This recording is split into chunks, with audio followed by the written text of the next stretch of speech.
Valeu, nação! Obrigado pelo carinho e pela audiência de todos vocês, gurizada. Olha só, hoje às 19 horas nós vamos receber o Vasco lá na Arena Condá, uma partida super importante nessa nossa briga, essa nossa luta para sair da zona de rebaixamento. Mas a gente precisa colocar um ponto importante aqui, que a classificação, que a tabela até o momento não tem ajudado em absolutamente nada. Nada.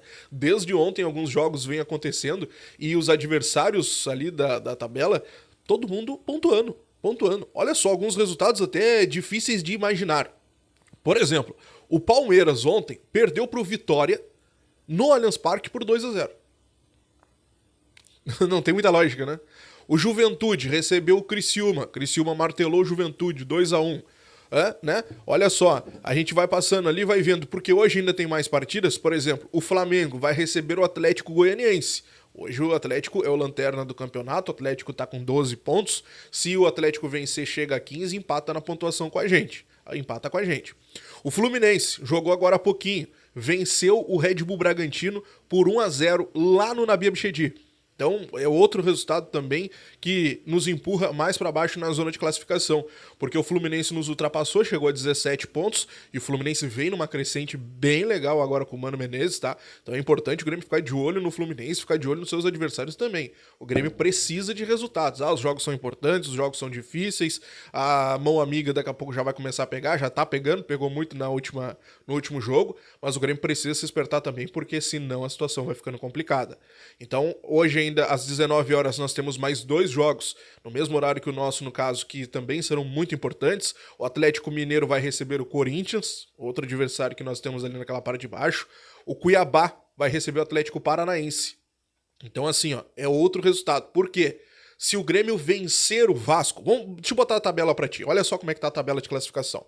Se o Grêmio vencer o Vasco hoje, o Tricolor vai a 18 pontos. Vai a 18 pontos, empata com o Vitória. Correto? Pois é, só que tem os critérios de desempate. Quais são os critérios de desempate? Número de vitórias e depois saldo de gols. Vamos pegar a tabela aqui. Número de vitórias. O Cuiabá tem 5 vitórias. O Grêmio vencendo o Vasco chega a 5 vitórias também. Hoje nós temos 4 vitórias. Então nós empataríamos com o Vitória em número de vitórias. Ficou redundante, mas é isso aí. Empataríamos com eles. Então o número de vitórias não será o nosso critério de desempate. O que vem em seguida, saldo de gols. Nós temos menos 8. O Vitória tem menos 10. Dependendo da situação de quanto for o resultado da partida, se Deus quiser um resultado positivo com poucos gols, a gente passa o Vitória na classificação pelo saldo de gols. E ainda precisamos secar o Cuiabá, que vai receber o Atlético Paranaense, porque o Cuiabá já está com 17, se ganha, vai a 20 pontos e a gente permanece ali na zona de rebaixamento. Então precisamos vencer, cuidar o saldo de gols e ainda ficar de olho na partida do Cuiabá. Questões importantes, contas de cabeça, mas o fato dessa história toda é que a gente precisa vencer. O fato todo é que o Grêmio resolveu poupar, o Grêmio escolheu poupar, e sim, o Grêmio escolheu poupar. Porque o Grêmio sabia desde o início da semana que Carbajo e Aravena tinham ficado em Porto Alegre, os dois iriam se juntar à delegação em Chapecó. O Grêmio sabia da distância, sabia que não havia avião para lá, o Grêmio sabia de toda essa situação e os dois acabaram não indo para Chapecó. O detalhe dessa história toda, tá? Carbajo poderia manter uma sequência. Carbajo jogou bem contra o Vitória na semana passada. Jogou bem. Não jogou contra o Corinthians porque estava suspenso. Então, escolha do Grêmio. Poderíamos ter hoje, por exemplo, uma surpresa com o Arezzo daqui a pouco de centroavante? Poderíamos. Quem sabe? Fica a critério do treinador. O provável time hoje tem Marquezin, João Pedro, Gemerson, Rodrigo Eli e Reinaldo, Dodi como 5, Vijaçante, Edenilson, Cristaldo, o Soteldo, claro, e quem sabe o Arezzo. Se não o Arezzo, o Pavon. E aí fica o Cristaldo ali como aquele falso 9, aquele meia, enfim, naquela posição ali. A gente ficar esperto, ficar de olho nessa história aí. Os pendurados para a partida de hoje, Duqueiroz, tá? Se levar um cartão amarelo, tá fora da partida contra o Atlético Paranaense na semana que vem. Edenilson, Gustavo Nunes, Pavon, Reinaldo e Vijaçante, todos eles já com 2 cartões amarelos, beleza? O Vasco, provável time do Vasco tem o Léo Jardim, o Paulo Henrique, o Maicon, o Léo, o Lucas Piton, o Hugo Moura, o Matheus Cocão, Felipe Coutinho, olha aí, Emerson Rodrigues, o David e o Verratti. Essa é a provável equipe do Vasco para hoje à tarde. Beleza? Tarde não, noite, né? 19 horas. Arbitragem, vamos ficar de olho nesses caras, hein? Muito esperto com esses caras. Paulo César Zanovelli da Silva, árbitro FIFA de Minas Gerais. Como assistentes ele terá o Victor Hugo dos Santos, o Celso Luiz da Silva e o quarto árbitro será o André Luiz Policarpo Bento. O VAR, esse é outro nome muito importante. Rodrigo Guarizo Ferreira do Amaral. Essa será então a equipe de arbitragem para a partida de hoje à noite. A arbitragem, Diogo, vamos falar sobre isso, vamos falar sobre a arbitragem, porque o Grêmio nas últimas horas enviou um ofício à CBF cobrando uma posição da entidade sobre os erros de arbitragem que aconteceram na partida contra o Corinthians. O Grêmio ainda ressalta que todos os comentaristas de arbitragem, todos os ex-árbitros, nenhum deles viu pênalti naquele lance do Kahneman com o jogador do Corinthians. Aliás, todo mundo diz que o árbitro errou também, porque o árbitro não deveria ter chamado o árbitro, porque não teve uma intensidade no lance como determina a regra. E o pior ainda é que o árbitro marca uma coisa que até a física não explica aquele lance. Detalhe que o Grêmio também cobra da CBF, que a CBF escale árbitros mais experientes para as partidas que vão vir ainda pela Copa do Brasil contra o Corinthians. O Grêmio quer uma posição oficial da CBF sobre o erro que só a equipe de arbitragem da CBF viu e só a CBF viu. E aqui a gente coloca que a CBF viu, porque quando a CBF divulga os áudios do VAR, o narrador do vídeo ele fala sobre o lance e fala que foi pênalti. Ou seja, a posição oficial da CBF é de que foi pênalti, pelo menos no vídeo que eles postaram, eles colocaram a sua posição naquele momento. Então o Grêmio cobra explicações da CBF nesse sentido. Corinthians tá pé da vida, tá? Corinthians tá pé da vida, tá dizendo que o Grêmio está condicionando a arbitragem para os jogos, estão dizendo que vão a CBF cobrar explicações também, porque o Grêmio estaria condicionando Corinthians. Logo o Corinthians com medo do Grêmio. Pelo amor de Deus, né? Pelo amor de Deus.